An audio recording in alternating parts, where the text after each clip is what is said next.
Vas-y, tu peux l'ouvrir de ton côté. Normalement, il y a un truc à tirer vers toi.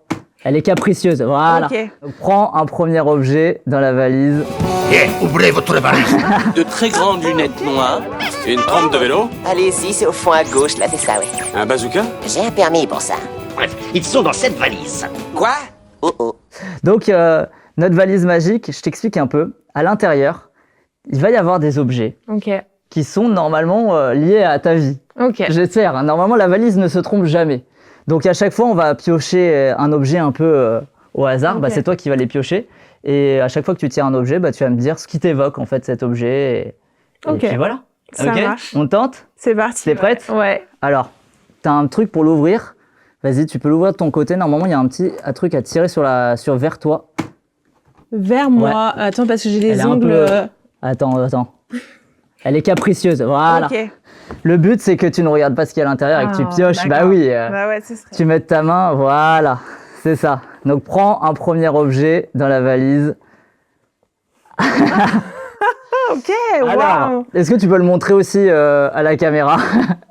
Qu'est-ce que cet objet, Renel? Et c'est incroyable, vous avez fait des recherches, hein, vraiment, parce que je suis née à Coulommiers, donc dans la Brie, dans le 77, et c'est le fromage emblématique qu'on mange tous à Coulommiers. Alors je sais même pas si, parce que là il y a écrit que c'est fabriqué en Normandie, Ouais. qui n'est donc, pas la qui n'est région, pas la mais région. en tout cas le Coulommiers, il y a bien un fromage qui vient de la ville de Coulommiers, Ouais. donc ma ville de naissance. Et toi, cette ville, bah, genre, qu'est-ce qui te reste de ta jeunesse et tout? C'est là où tu as commencé à faire de l'athlé? Même pas. Enfin, j'ai quelques souvenirs d'athlétisme là-bas, mais en fait, je viens vraiment de la campagne. Et donc, je suis née à Coulommiers, qui est à 20 minutes de voiture de l'autre village où j'habite. Mais c'est pas là que tout a commencé. Ouais, ok. C'est vraiment là où j'ai grandi. Enfin, c'est pas loin de là où j'ai grandi, quoi. Ok. Bon, bah, je te laisse. Du coup, on va poser le coulommier et je te laisse piocher un autre objet. Ah bon, bah là, pour ceux qui me connaissent pas, en tout cas, c'est déjà, ça donne plus d'infos déjà Ouais, sur ce ça que donne je plus fais. d'infos. Donc, c'est la petite mascotte olympique. Donc, j'ai participé aux Jeux de Paris sur 800 mètres en athlétisme. Et voilà, c'était mes 3e Jeux olympiques sur la discipline et de loin les meilleurs. Ouais, t'as fini 5e quand même. Ouais, Ça, c'était c'est la cool. classe. J'aurais préféré faire une médaille, mais c'était très sympa. Je vais essayer de t'en piocher un autre cette fois, moi, que je vais essayer de retrouver. Oui, voilà, c'est celui-là. Parce qu'il est un peu lié. Dis-moi, bah, regarde-le. Qu'est-ce qui te symbolise ce... Bah, je suis une bricoleuse, alors je sais pas si c'est pour ça que vous avez choisi ça. Alors, je ne le savais pas, mais je vais dire oui, c'est pour ça. Non, c'est pour autre chose. Qu'est-ce que c'est, cet objet? 1 mètre. Ok, et tu peux regarder devant, il y a écrit d'où il vient, normalement. Il y a écrit quoi? Ouais. Stanley, Thilon, Et juste en bas. Vissant. Alors, ça se prononce 800. Ouais, c'est un 800. C'est un 800 mètres. Non, vous faites des blagues en plus. Ok. Donc, c'est un 800 mètres, c'est ta discipline. Ouais, 800 mètres, c'est ma discipline. Ah mince, j'ai spoilé avant. Non, mais et non, tout, c'est pas grave. C'est pas grave. Moi aussi, je l'ai dit tout à l'heure. Ouais. Est-ce que tu peux nous expliquer un petit peu c'est quoi les particularités du 800 mètres en athlée? En gros, le 800 mètres, tu vois, t'as le sprint. Et après, tu as le demi-fond et après, tu as le fond. Donc, le 800 mètres, c'est la première épreuve du demi-fond. Donc, c'est vraiment entre le long et le sprint. Donc, c'est vraiment une discipline de résistance et d'endurance, mais à très forte intensité. C'est ça. Donc, c'est 2 tours de stade pour ceux... Voilà, un stade, c'est 400 mètres et je fais 2 tours. Et c'est hyper chaud, ouais, parce que comme tu le dis, tu dois être... Donc, en fait, t'es comme si tu sprintais, mais sur un long terme, quoi. En gros, tu as une sorte de premier tour de pré-fatigue où c'est très vite, quand même globalement très rapide, et après, il faut tenir pour essayer de refaire, d'aller aussi vite ou encore plus vite si possible, quoi. Et qu'est-ce qui fait que t'es tombé dans cette discipline et pas une autre?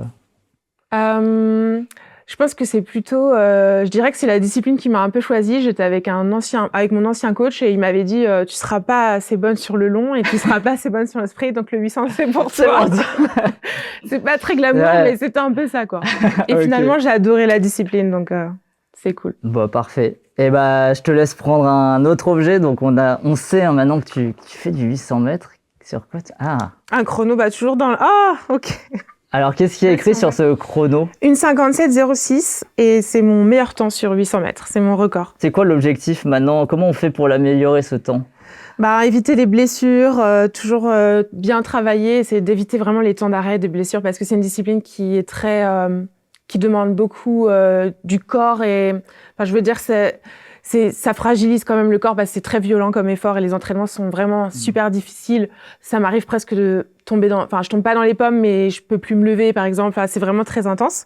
Donc, éviter la blessure pour avoir assez de travail derrière moi et aller chercher mon record c'est l'objectif de cette année et ça me permettrait aussi de faire partie des meilleurs mondiales cette année. Surtout que la discipline, là, elle est en train d'exploser. Ouais. C'est quoi le record du monde, déjà? Ah là, c'est une 53. Là, c'est parce que, honnêtement, je serais vraiment... C'est pas ce que tu cherches pour l'instant, mais déjà, je suis très contente d'avoir fait une 57,06. Mais si je pouvais battre le record de France ou m'approcher une 54, ce serait déjà super. Ouais. Une 57, du coup, c'est sur un peu moins d'1 kilomètre, donc ça envoie, quoi. Ouais, pour ceux qui courent un peu, je pense que vous savez. Et c'est le championnat d'Europe à Birmingham, en plus. Ouais, là, c'est à Birmingham. Après, j'ai plusieurs titres de vice-championne d'Europe. J'ai 3 titres de vice-championne d'Europe et 1 en salle, donc 4. Mais là, le niveau a tellement augmenté qu'honnêtement, si je remonte sur la boîte, ce serait déjà, je serais super contente. Ouais, hyper contente. Ok, bah je te laisse piocher un autre objet. Tiens, donne-les-moi si tu veux, on va les poser parce que si tu commences à les accumuler. À la friche, tu la gardes par contre, comme de par hasard. Un smiley. Alors ouais, mais alors, c'est un smiley. Ouais, ça c'est sûr que t'es quelqu'un de très souriante. Ah ouais? Mais je trouve, Ok. même en te suivant un petit peu sur les réseaux et tout, mais c'est quoi cet objet? C'est c'est une boule anti-stress. Ah. Ouais. Je te dis ça parce que en fait, je trouve que t'es une des rares sportives à mettre à ce point-là en avant le côté psychologique et tout. T'as pas peur aussi de dire que t'as suivi une psy et tout, ce qui est un peu tabou, je crois, dans le sport parfois. En tout cas, ça l'a été à un moment. Toi, pourquoi c'est important aussi de mettre ça en avant? Je me dis que avoir de la visibilité dans le sport et dans les réseaux sociaux, et encore, je suis pas une superstar du sport français ni international, mais quand on a un peu de visibilité, c'est cool de pouvoir faire porter des messages. Et je pense que moi, comme je suis quelqu'un de très anxieux, très stressé, le suivi psy m'a fait beaucoup de bien. Et je pense que mon but, c'est vraiment, grâce au réseau, de démystifier l'image du sportif de haut niveau et de rendre ça accessible et que même des personnes qui se retrouvent dans mon discours puissent se dire « Non, c'est possible ». Voilà, j'essaie vraiment de partager aux plus jeunes que c'est pas facile, mais que c'est possible pour tous et que c'est normal parce que l'image des super-héros, athlètes, etc., moi, ça me parlait pas plus que ça quand j'étais jeune parce que je me retrouvais pas là-dedans. Ouais. Parce que quand on est jeune, on se sent pas toujours super puissant, super fort, etc. Enfin, il y a des enfants qui sont pas forcément très confiants et c'est surtout à eux que je m'adresse finalement sur mes réseaux. Bah ça, c'est trop cool et c'est tout à ton honneur de le faire en tout cas. Je te laisse piocher un autre objet. On en a encore quelques-uns. Je triche parce que j'avoue que j'en ai vu quelques-uns. Ah, t'en as vu quelques-uns. Chewing gum, Hollywood. Qu'est-ce que tu essayes de me dire? Alors, Hollywood, ça se situe où, Hollywood? Aux États-Unis? Ouais, mais dans quelle ville? Attends. Non, je te fais réviser ta géographie en même temps. C'est sur la côte ouest, la Californie. Los Angeles. Les prochains Jeux Olympiques. Ok, je vois où tu vas en venir. Tu vois où je vais en venir. Ok. Est-ce que tu penses déjà du coup à cette échéance 2028 LA? Ouais, en fait, ça fait longtemps que je cours. Et ça fait longtemps que je suis arrivée jeune quand même en équipe de France. Et je m'étais toujours dit, j'en ai marre, je suis tout le temps éliminée en demi-finale mondiale, j'ai envie de faire des médailles, etc. Et en fait, pour Paris, je me suis dit, ok, ce sera mes derniers Jeux Olympiques. Mais si je fais top 5, je continue. J'ai fait 5e. Donc là, normalement, j'aimerais terminer ma carrière sur les Jeux de Los Angeles. Ok, on suivra ça aussi avec beaucoup d'envie. On te poussera dans cet objectif. C'est gentil, merci. Et il nous en reste encore quelques-uns, je crois. Celui-là, je te le sors parce que t'en as déjà un petit peu parlé normalement.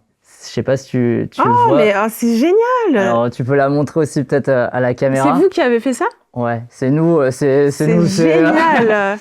C'est un mec qui s'appelle ChatGPT qui a fait ça. Ouais, mais je trouve ça génial, quoi.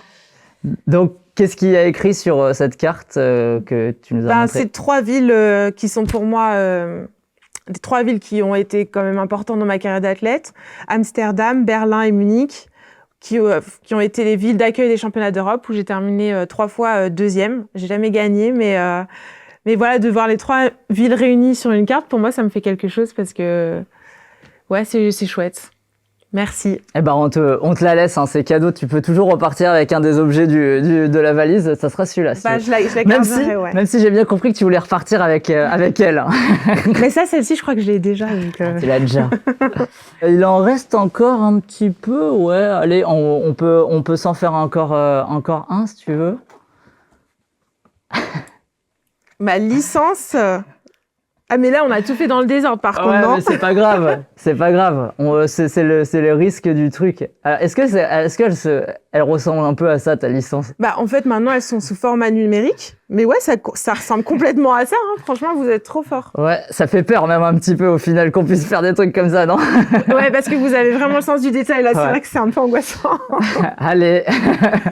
Trop Donc ta chouette. licence, moi je voulais surtout revenir sur ça parce que c'est ton lien aussi avec Montpellier. Ouais. Donc t'es licencié au club de Montpellier. T'es arrivé quand déjà ici? Je suis arrivée en décembre 2019 et depuis, je suis jamais repartie. J'étais en région parisienne avant, donc à Fontainebleau. Et j'ai changé d'entraîneur et je voulais venir avec Bruno Gagère qui était un entraîneur de Paris, de l'INSEP, et qui est venu au Krebs de Montpellier. Et voilà, je suis descendue pour m'entraîner avec lui et depuis, c'est trop cool, quoi. Bah c'est parfait Ouais. si tu te sens bien ici dans Ouais, c'est notre chouette. région. C'est très C'est chouette. trop cool. Est-ce que tu voulais encore finir la valise ou tu veux t'arrêter? C'est comme tu veux. C'est là. toi, t'en as marre? Non, moi j'en ai pas marre. Tu sais, je les ai tous mis, donc c'est pour qu'on parle de tout. Alors là, Oh là là! alors je sais pas si tu peux le montrer aussi, pareil. Qu'est-ce donc pourquoi j'ai mis cet objet Non, dans mais là, la par contre, valise? je sais pas jusqu'où vous êtes allé chercher. Parce que, en gros, mon père faisait du vélo. C'est pour ça que t'as... Mhm. Incroyable. Mon père faisait du vélo et il nous a toujours poussé dans la famille à faire du sport de haut niveau. Et son rêve, c'était vraiment d'avoir un enfant qui fasse les jeux ou qui fasse du très haut niveau. Parce que lui n'avait pas réussi à atteindre ses objectifs. En fait, il a commencé le vélo tard. Et au moment où les équipes ont commencé à vouloir le recruter, il avait déjà 26 ans et ils lui ont dit bah non, c'est pas possible, trop vieux, ouais. c'est trop vieux pour commencer une carrière, quoi. Donc on a un peu poursuivi son rêve à travers moi, à travers l'athlé. Et mes frères et sœurs aussi ont fait quand même du sport. Tout le monde. Enfin, de toute façon, c'était obligatoire dans la famille. Et j'ai lu aussi qui vous mettait devant le vélo quand vous étiez petit et que le Tour de France, t'en avais marre. Tu pouvais pas blairer ça. Non. Mais même l'athlé, en vrai, tous les sports à la télé, ça me branchait pas du tout. C'était pas. J'ai découvert la performance en pratiquant, mais c'est vrai que le sport, c'était pas mon truc à la base. Et bah finalement, t'es tombé dedans. Ouais, c'est ça. Je te laisse prendre. Du coup, il en reste plus qu'un, donc je te laisse le prendre. Un dernier objet et la valise pourra se refermer. Mon compte Instagram encadre, vous êtes créatif. Ouais, en fait, il y a toujours le tableau dans la valise et là, je savais pas où le mettre. Donc, je me suis dit pour ton compte Instagram, on t'en parlait un petit peu tout à l'heure. Effectivement, tu partages beaucoup de choses et tout sur ton compte Instagram. Bah, ton Ouais. compagnon qui est aussi dans la pièce est souvent est un personnage principal de ton compte. C'est quoi aussi l'objectif derrière? En fait, j'ai envie de me montrer juste comme je Naturel, suis. ouais. Et pour moi aussi, c'est la vie en fait de rencontrer des personnes, de tomber amoureux, etc. Et pour moi, partager ma vie de couple avec un athlète, qui court la même discipline que moi, c'est juste montrer. En fait, je veux vraiment rendre le sport super accessible. Et j'ai pas peur. Parfois, ça me porte préjudice, mais j'essaie de montrer vraiment les choses que moi j'aurais souhaité voir dans la vie d'athlète que j'aime, par exemple. Et ça aussi, c'est trop cool aussi. Et puis, comme je l'ai dit, bah, allez suivre le compte de Raynel parce que c'est toujours aussi très marrant ce que tu publies en story ou même en vidéo et tout. Non, c'est très drôle. C'est gentil. Bon, bah, j'espère que donc cette valise magique elle a bien fonctionné, ça va? Ah ouais, franchement, je suis un peu étonnée quand même. Vous avez Ça fait votre travail de journaliste. Hein. Ça va. Bon, c'est cool. Alors qu'on l'est pas du tout, tu vois, comme quoi. T'as un talent. Vous avez des talents gâchés. On essaye. J'ai un dernier objet que la valise ne me remet jamais. Ok. C'est un ticket de cinéma.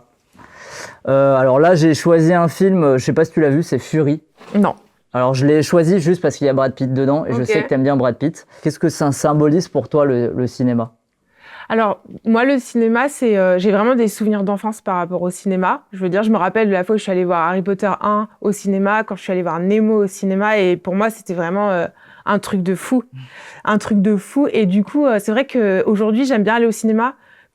La dernière fois que je suis allée au cinéma, c'était pour regarder... Non, j'y suis peut-être retournée, mais un film sur les Jeux Olympiques. Mais L'esprit Coubertin? Ça doit être ça. Sur l'attentat qu'il y a eu au JO.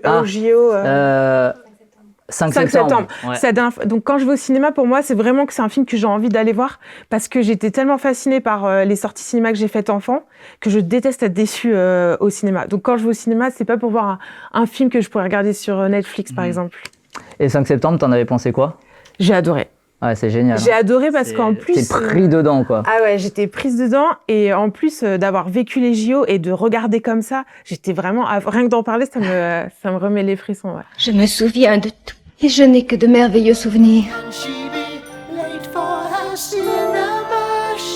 Rien ne distingue les souvenirs des autres moments.